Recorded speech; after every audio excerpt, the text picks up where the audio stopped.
오늘 읽은 본문은 또 이 말씀인가 싶게 아주 많이 읽었고 들었던 말씀이에요. 이 본문으로 말씀을 준비하면서 우리 남편 장로님이 한 말이 여러 번 제 마음에 왔다 갔다 했어요. 예전엔 저한테 설교를 너무 싸납게 한다고 그러더니 최근에는 그래요. 설교가 너무 딱딱해. 처음 들었을 때는 되게 미안한 마음이었어요. 귀한 예배 시간에 너무 딱딱한 설교로 우리 성도님들 말씀에 집중하지 못하게 한 것 같아서 너무 죄송했고요. 근데 그 말을 여러 번 들으니까 섭섭한 마음이 생기더라고요. 부교역자가 능력이 없으면 그냥 자신의 마음과 귀를 좀 부드럽게 해서 들여주면 좋을 텐데 집에 가서 좀 혼날 것 같은데요. 쳐다보는 눈빛이. 제가 이 말을 하는 이유를 좀 아시겠죠? 가장 이상적인 교회 모습은 어떤 것일까요? 많은 그리스도인들이 초대교회야말로 주님이 원하시는 교회의 참 모습이다. 그러니 우리는 초대교회로 돌아가야 한다라고 말해요.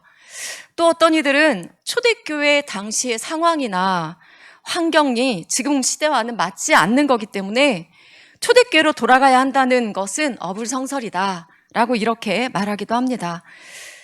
그런데 사실 초대교회 상황이나 환경이 정말 지금과 현저하게 다른 게 있다면 그들은 성령으로 아주 충만했다는 거 아닐까요?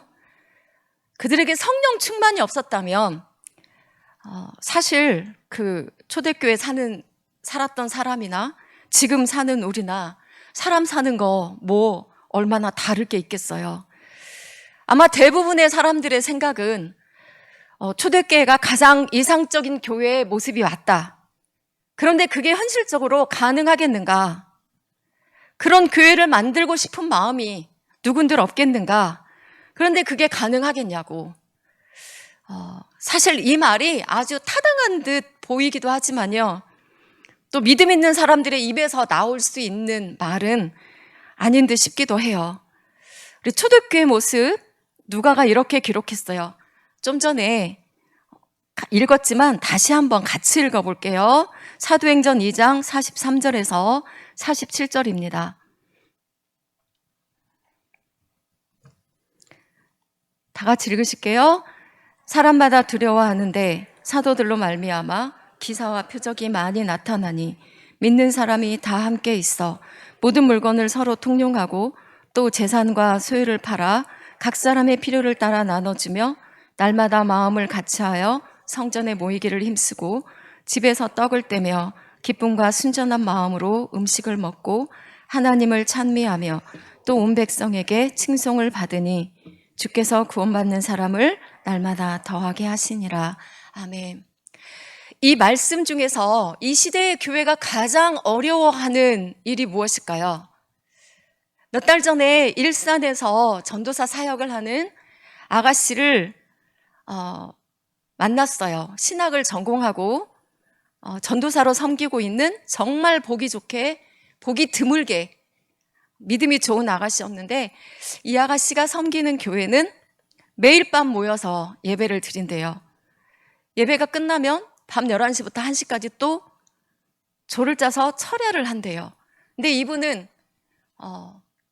사역자이기 때문에 거의 매일 밤 그렇게 하고 2시간 반 자고 새벽 예배를 나온대요. 그러고 어떻게 살아? 그런데 그 교회는 또 매일 밤마다 성도들이 그렇게 예배드리러 나오면 가정생활은 어떻게 하나? 초대교회처럼 날마다 성전에 모여서 모이기를 힘쓰고를 실천하는 교회인 듯 해요. 글쎄요, 그 판단은 성도님들께 맡기겠습니다. 이 이야기를 왜 하냐면 지금도 매일 성전에 모여라는 말이 가능하다는 말이에요. 다만 그것이 성령 충만해서 기쁨으로 그렇게 모여지는 것이냐 아니면 강요에 의해서 모여지고 있는 것이냐라는 것이 문제겠지만요. 집에서 떡을 뗀다는 건 집에서 드려지는 예배를 말해요. 늘 집에서, 교회에서 그들이 예배를 드렸다라는 거예요. 기쁨과 순전한 마음으로 음식을 먹었다라고 하는 거는 구원받은 백성이 누릴 수 있는 그 감격과 기쁨과 감사의 삶을 그들이 살아내고 있었다라는 말입니다. 그들은 하나님을 찬미했다라고 말합니다. 매일의 삶이 하나님을 영화롭게 하고 살아계신 하나님의 선하신 뜻대로 인도함 받음으로 인해서 모든 삶으로 하나님께 영광을 돌리며 예배하는 삶을 말하는 것이죠. 바울은 고린도전서 10장 31절에서 그런즉 너희가 먹든지 마시든지 무엇을 하든지 다 하나님의 영광을 위하여 하라 라고 말해요. 성령으로 거듭난 사람들의 그 삶 자체가 하나님의 영광을 위한 삶이 되어야 함을 말하는 건데 초대교회 성도들이 그렇게 했다라고 기록되어 있어요. 하나님께 영광 돌리는 삶을 살면 당연히 그 삶이 제대로 된 삶이겠죠. 그러니 믿지 않는 사람들에게 늘 칭송을 받는 건 당연하고 주께서 그들을 기뻐하시고 함께 일하시며 구원받는 사람을 날마다 더하게 하셨다라는 거예요. 정말 아름답고 하나님이 기뻐 받으실 만한 교회 모습입니다. 가만히 그리고 꼼꼼히 들여다보면 우리도 못할 것이 없어 보여요. 얼마든지 초대교회 모습으로 돌아갈 수 있을 듯 합니다. 그런데 정말 이것만은 못하겠다. 진짜 이것만은 못할 것 같다라는 게 있죠. 우리 44절과 45절을 다시 읽어볼게요. 시작. 다 함께 있어 모든 물건을 서로 통용하고 또 재산과 소유를 팔아 각 사람의 필요를 따라 나눠주며. 이것은 할 수도 없고 한다 해도 이 시대에는 딱 2단으로 이름 붙여주기 쉬운 일입니다. 그런데 누가는 이 일이 성령의 역사로 사람들의 마음이 예수 안에서 하나가 되니까 그들 안에서 자연스럽게 나타난 현상으로 분명하게 말하고 있어요. 그리고 이 사실을 강조하고 싶었던 것 같아요.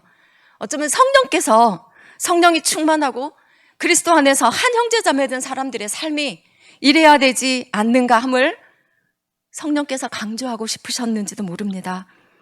우리가 읽은 본문에서 말씀하신 것을 뒤에 4장에서 또 말씀해요.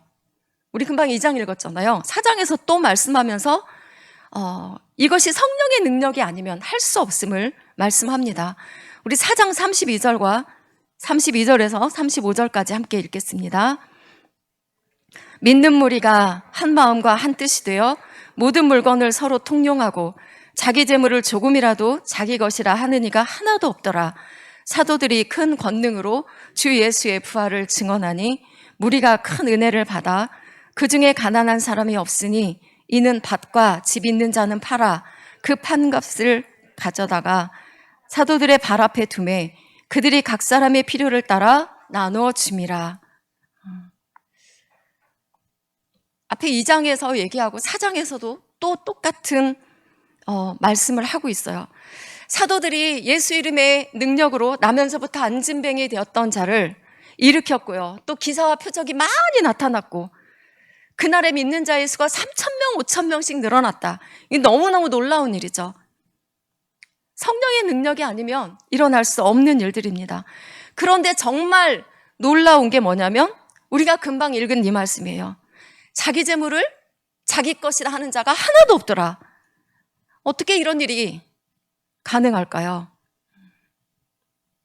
지금 이 시대는 그 이단에 빠져서 교주에게 완전히 현혹되어서 이성을 잃어버린 사람들, 그 사람들에게 가능한 일이다 라고 이렇게 우리가 보통은 알고 있어요.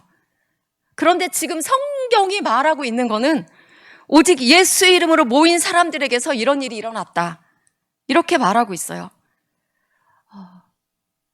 그것을 누가가 또 그 뒤에 이렇게 말하죠. 사도들이 큰 권능으로 예수의 부활을 증언하니 무리가 큰 은혜를 받아라고요. 예수의 죽으심과 부활을 증언했다라는 거는 지금 모여있는 대부분의 사람들이 예수님의 부활을 목격한 사람들이 아니라는 거예요. 그들은 사도들의 증언을 들으면서 예수님의 부활을 신뢰하고 받아들인 사람들이라는 겁니다. 하나님의 구원의 역사가 그들에게 임했고요. 하나님이 큰 은혜를 그들에게 부어주셨고 그들은 성령 충만을 받았어요. 그렇게 큰 은혜 받고 성령 충만한 사람들이 자신들의 재물을 팔아 사도들의 발 앞에 갖다 둔 겁니다. 쉽게 말해서 그들이 예수 그리스도를 온전히 믿게 되고 성령으로 충만해지니까 그들의 주인이 바뀌어버린 거예요. 지금까지 그들을 살게 했던 건 그때나 지금이나 거의 모든 사람들 안에 비슷한 생각을 가질 거예요. 그들을 살게 했던 것, 그들이 갖고 있던 재물이라고 믿었을 겁니다. 그것이 있어야 무슨 일이든 할 수 있고, 맞죠? 사회에서도 인정받을 수 있고 내가 원하는 것들을 할 수 있으니까요. 그런데 예수 그리스도를 온전하게 영접하고 나니까 무슨 일이든 하나님께서 주관한다는 믿음이 생겼고, 심지어 예수님은 너희가 내 이름으로 무엇이든지 구하면 내가 행하리라 라고 하세요. 그 약속의 말씀이 그대로 믿어지고 예수님을 사랑하게 되니까 사회에서 인정받는 건 아무것도 아니에요. 하나도 중요하지 않게 되죠. 내가 원하는 것들을 마음대로 하고 사는 사람이 아니라 이제는 오직 주께서 원하시는 일들을 마음에 두고 그렇게 사는 사람으로 변화되고 나니까 이제 내가 갖고 있던 재물과는 비교도 안 되게 예수 그리스도의 이름이 훨씬 크고 중요한 거예요. 예수를 알고 믿고 나니까 그들을 사로잡고 있던 모든 것으로부터 자유해진 겁니다. 아무도 그들을 막을 수 없었어요. 아무도, 그리고 그 무엇도 주 예수님으로부터 오는 이 신비로운 은혜를 막을 수 없었고 그들이 예수로 충만해지니까 모든 것이 변화된 겁니다.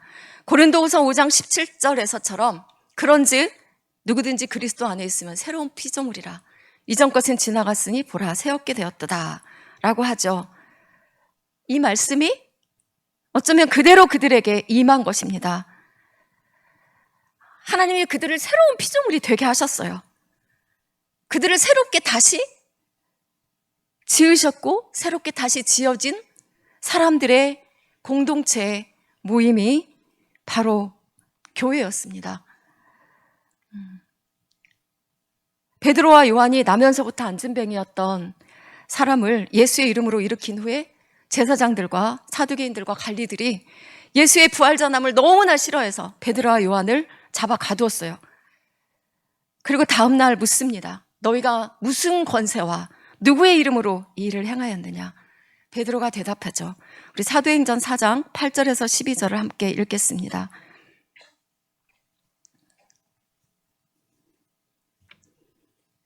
시작.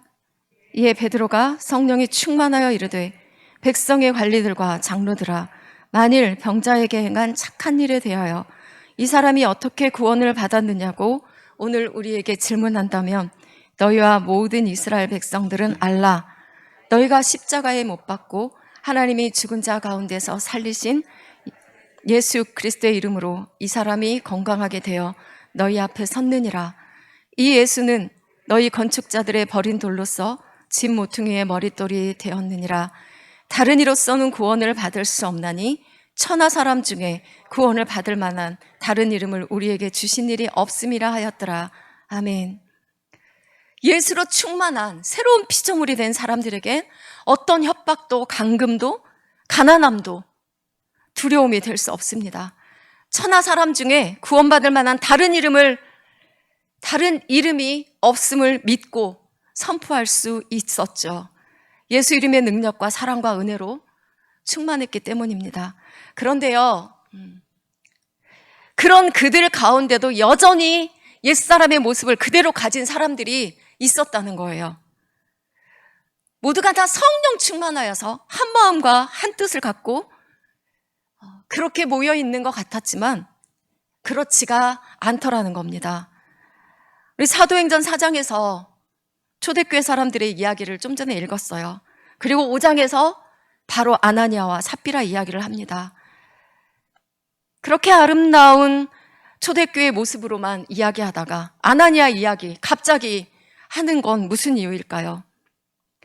예수 이름으로 모여진 그 교회 공동체 안에 여전히 거듭나지 못한 자가 함께 있음을 알 수 있습니다. 그들 중에 진정으로 회개하지 않은 자가 있었다는 거예요. 더구나 지금 사도행전은 아주 성령 충만했던 사람들의 이야기인데 그 충만한 그들 교회 안에도 옛사람의 성품을 가진 자들이, 온전히 회개하지 않은 자들이 은밀하게 그들과 함께하고 있었다는 거예요. 이것을 5장에서 지금 드러내고 있는 것은 새롭게 된 교회 안에 하나님 보시기에 합당하지 않은 자들을 주님이 얼마나 마음 아파하시는가를 단적으로 보여주신 사건이라고 볼 수 있습니다. 아나니아와 삽비라도 다른 사람들처럼 자기 소유를 팔았어요. 밭을 팔았죠. 근데 그 값에서 얼마를 감췄다고 해요. 왜 감췄을까요? 네, 굳이 말하지 않아도 알죠. 탐욕이 여전히 그들을 지배하고 있었기 때문입니다. 돈이 그들의 주인이었던 그 옛사람의 모습이 그 교회 공동체 안에 들어와 있는 지금까지 계속 되어진 거예요. 겉으로 보기에는 다른 사람들과 똑같았어요. 또 그렇게 똑같이 행동하려고 밭을 팔았어요. 그들은 하나님을 예배하고 함께 떡을 떼고 말씀을 듣고 새롭게 된 자처럼 그렇게 보여졌을 겁니다. 그러니 그들은 다른 성도들이 하는 그 일을 안 하고 그냥 있을 수 없었을 거예요. 그래서 베드로가 말하죠. 땅이 그대로 있을 때는 네 땅이 아니며 판 후에도 네 마음대로 할 수가 없더냐라고 말해요. 땅을 팔긴 했는데 물질에 대한 버릴 수 없는 욕심 때문에 그들의 마음을 사탄이 가득 지배하도록 내어줬어요. 베드로가 말해요. 아나니아야, 어찌 사탄이 네 마음에 가득하여 네가 성령을 속이고 땅값 얼마를 감췄냐고요. 사탄은 거짓의 아비입니다. 첫사람 아담과 하와를 거짓말로 속인 자가 사탄이에요. 사탄이 그 마음에 가득하다는 것은 하나님 아닌 다른 것이 그 마음을 지배하도록 그냥 내버려 뒀다는 겁니다. 아나니아와 삽비라의 마음은 예수 그리스도로 만족할 수 있는 마음이 아니었어요. 그들에게 진정한 회개가 일어나지 않았어요. 주님이 자신들을 어떻게 사랑하셨는지 알지 못했어요. 예수님보다 더 귀한 것이 물질인 것을 스스로 인정한 겁니다. 베드로가 말해요. 너희가 어찌 함께 꾀해서 주의 영을 시험하려 하느냐고요. 사실 아나니아와 삽비라는 주의 영을 시험하려는 마음으로 의도적으로 그 일을 한 것은 아닐 겁니다. 그들의 마음을 지금 누가 지배하고 있냐면 사탄이 지배하고 있기 때문에 성령을 속이는 것 자체를 대수롭지 않게 생각한 것이고 성령님 무시해버린 거예요. 결과적으로는 성령님을 시험한 것이 되었죠. 성령님은 인격을 가지신 하나님이십니다. 성령님의 지성은 하나님의 깊은 곳까지 통달한다고 고린도전서 2장에서 분명히 말씀하고 있어요. 그러니 사람의 생각과 행동을, 그 마음 깊은 곳을 다 아시는 분이세요. 그렇게 성령님을 속이고 거짓말한 아나니아가 그 자리에서 엎드려져 죽습니다. 3시간쯤 지난 뒤에 그의 아내 삽비라가 들어왔고 그 여자도 땅 판 값이 그것뿐이라고 말해요. 그리고 곧 그 자리에서 죽었어요. 그런데 교회 앞에서 거짓말 한번 했다고 그 자리에서 바로 죽임을 당해야 한다는 것이 기독교라면 너무 무서운 거 아닌가요? 이렇게 말할 수도 있을까요? 근데 사실 두려움으로, 모든 사람이 두려움으로 경외해야 할 분이 바로 전능하시고 전지하신 하나님이십니다. 근데 우리 하나님은 늘 너무나 오랫동안 하나님을 배반하고 무시하고 자기 마음대로 사는 죄인들을 참아주시고 기다려주시고 긍휼로 품어주셨어요. 하나님의 인자와 자비가 없었다면 이 세상은 늘 심판으로 살아남을 자가 없었을 겁니다. 근데 사실 이 시대의 그리스도인들에게도 하나님은 어쩌면 너무나 쉬운 존재로 계시는 거 아닌가 싶어요. 하나님을 믿는다곤 하는데 너무나 자기 하고 싶은 대로 살고, 하나님 앞에서 하나님이 모르는 것처럼 헛된 생각, 헛된 행동 하는 것 자체를 별로 대수롭지 않게 생각하거나 무시해버리기도 하는 거 아닌가 싶습니다. 하나님보다 항상 앞서는 것이 있음에도 거기에 대해서 아무 감각이 없고, 하나님은 그 다음인 분으로 뒤로 밀어놔도 전혀 그것에 마음에 찔림도 없는 채 살아가는 그리스도인들이 너무나 많은 거 아닌가 싶습니다. 아나니아와 삽비라 이야기로 돌아가서 그들은 왜 그 자리에서 죽임을 당해야 했는가? 하나님은 그렇게 자비가 없으신 분이신가? 하나님을 믿지 않는 사람들이라면, 믿지 않는 사람이 성경을 읽거나 이야기를 듣는다면 그렇게 의문을 품을 수도 있을 거예요. 용서의 하나님이시라며, 사랑의 하나님이시라며, 어쨌든 밭을 팔아서 일부라도 가져왔는데 칭찬받을 만한 일 아닌가, 그렇게 생각할 수도 있겠다는 건데요. 먼저는 지금 세워진 예루살렘 교회가 어떻게 세워졌는지를 봐야 합니다. 초대교회는 불과 얼마 전에 하나님의 아들이 십자가에서 달려 죽고 부활하신 후 세워진 교회입니다. 하나님의 아들의 생명이 그대로 고스란히 교회에 남겨졌어요. 교회는요, 죄로 인해 잃어버린 하나님의 형상을 회복하기 위해서 예수님이, 하나님의 아들이 그 생명을 그대로 내어놓은 곳입니다. 예수님의 완전한 사랑이 그곳에 녹아있는 곳입니다.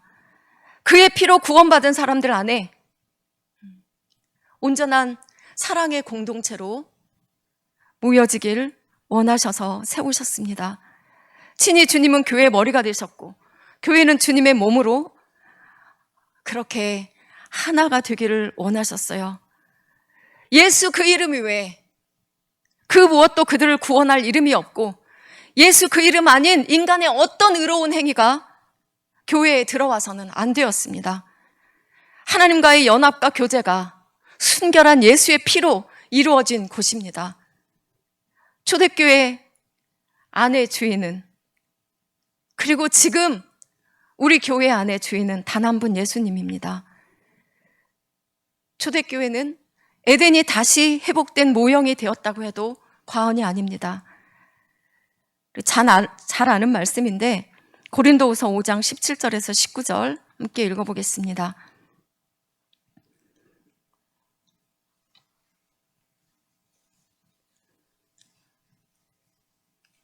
고린도후서 5장 17절 19절까지요. 시작. 그런즉 누구든지 그리스도 안에 있으면 새로운 피조물이라. 이전 것은 지나갔으니 보라 새 것이 되었도다. 모든 것이 하나님께로서 났으며 그가 그리스도로 말미암아 우리를 자기와 화목하게 하시고 또 우리에게 화목하게 하는 직분을 주셨으니 곧 하나님께서 그들의 세상을 자기와 화목하게 하는 말씀을 우리에게 부탁하셨느니라. 아멘. 화목하게 하는 직분을 받은 새롭게 된 자들이 늘 함께 있어서 하나님을 찬미했고, 하나님 함께 떡을 떼며 그들 중 누구도 가난하여서 소외되는 자가 없게 했습니다. 그들을 사랑한 주님이 그들 안에 있었기 때문이죠. 자신들의 죄인임을 알고 회개하고 예수의 생명과 피로 새롭게 된 사람들 안에 화목해하는 은혜가 있었습니다. 화목해하는 그 직분을 하나님께서 주셨다고 우리가 읽은 말씀 중에 있습니다. 그런데 그들 안으로 슬그머니 사탄이 들어온 거예요. 다시 성령 하나님을 속이는 거짓 영이 그들 안으로 들어와서 회복된 하나님의 형상을 깨뜨리려고 했습니다. 하나님은 처음 사람 아담에게 에덴의 모든 것을 허락하셨잖아요. 그와 사랑하며 교제하며 지내기를 원하셨어요. 다만 선악과를 먹는 날엔 반드시 죽으리라 라고 말씀하셨죠. 그와 그의 아내가 거짓의 아비인 사탄의 꼬임에 넘어가서 선악과를 먹고 하나님께 불순종의 죄를 저질렀습니다. 그들은 반드시 죽어야 했기 때문에 나중에 모두 죽었지만 영적으로는 하나님과 완전히 단절되어 죽게 되었죠. 그리고 그 오랜 시간 하나님의 구원 계획에 따라서 진행되어진 구원의 역사를 하나님의 아들이 십자가에서 죽으심으로 다시 하나님과 화목해 하는 이 일을 이루셨어요. 다시 하나님과 교제할 수 있는 하나님의 형상을 회복시키시고 그리스도께서 친히 머리가 되신 교회 공동체로 하나님 나라를 이 땅 가운데 이루신 겁니다. 그런데 사탄이 다시 두 사람을 꿰었어요. 다시 두 사람을 꿰어서 주님의 교회를 해하려고 한 겁니다. 아나니아와 삽비라의 죽음에 대해서 용서의 하나님이 너무하신 건가요? 히브리서 9장 4절에서 6절을 함께 읽겠습니다.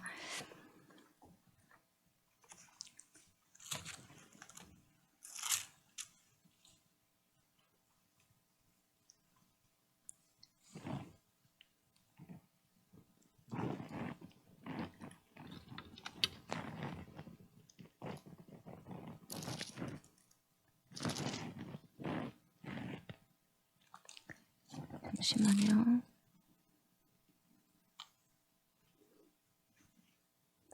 제가 읽어드리겠습니다. 한 번 빛을 받고 하늘의 은사를 맛보고 성령에 참여한 바 되고 하나님의 선한 말씀과 내세의 능력을 맛보고도 타락한 자들은 다시 새롭게 하여 회개할 수 없나니 이는 그들이 하나님의 아들을 다시 십자가에 못 박아 드러내놓고 욕되게 함이라. 예수의 빛을 받고 하늘의 은사를 맛보고 성령에 참여한 바 되고 하나님의 선한 말씀과 내세의 능력을 맛보는 그 일, 전적으로 예수 그리스도의 십자가의 은혜로만 된 일입니다. 그 어마어마한 일을 맛보고도 타락한 자들은 진정으로 예수님의 십자가의 사랑을 못 만난 사람들일 겁니다. 그러니 바울은 그런 자들은 다시 하나님의 아들을 십자가에 못 박아 드러내놓고 욕되게 한 자들이라 라고 말합니다. 말씀을 맺습니다. 우리는 초대교회의 아름다움과 그 아름다움 속에 숨어있는 사탄의 모습을 보았습니다. 이 시대는 분명 초대교회 같은 그런 모습의 교회로 돌아가기는 어렵습니다. 그러나 분명한 것은요, 초대교회와 같은 교회로 서가야 하고 그들과 같이 성령 충만하여서 주께서 기뻐하시는 교회가 되어야 함은 맞습니다. 성령님은 그들에게 회개의 영을 부어주셔서 회개케 하시고 주께서 어떻게 그들을 구원하셨으며 어떻게 그들을 사랑하셨는지를 알게 하셨어요. 그들은 하나님 아버지의 놀라우신 사랑과 십자가의 은혜를 알았기에 주를 사랑할 수 있었고 아낌없이 형제를 사랑할 수 있었습니다. 아나니아와 삽비라는 교회 안에 들어와 있었지만 옛사람을 버릴 수 없었어요. 회개할 수도 없었고 주께서 어떻게 그들을 사랑하셨는지 그 사랑을 알지 못했어요. 그래서 주님을 사랑하지 못했고 형제를 사랑하지 못했고 다만 흉내내는 사랑을 하려다가 망했어요. 교회는 초대교회의 아름다움을 흉내내는 교회가 아니라 진정으로 주님이 나와 교회를 어떻게 사랑하셨는가를 알아서 그 사랑을 더 닮아가려고 몸부림치는 사람들의 모임이어야 할 것입니다. 성령 충만하여서 늘 회개의 영을 부어주시기를 간구하고 주의 사랑을 더욱 알아가고 주를 사랑함이 충만하여서 항상 주의 영광을 드러내는 교회, 주의 말씀이 인도하는 온전한 주님의 사람들의 그 공동체가 우리 교회이기를 축원합니다. 기도하겠습니다.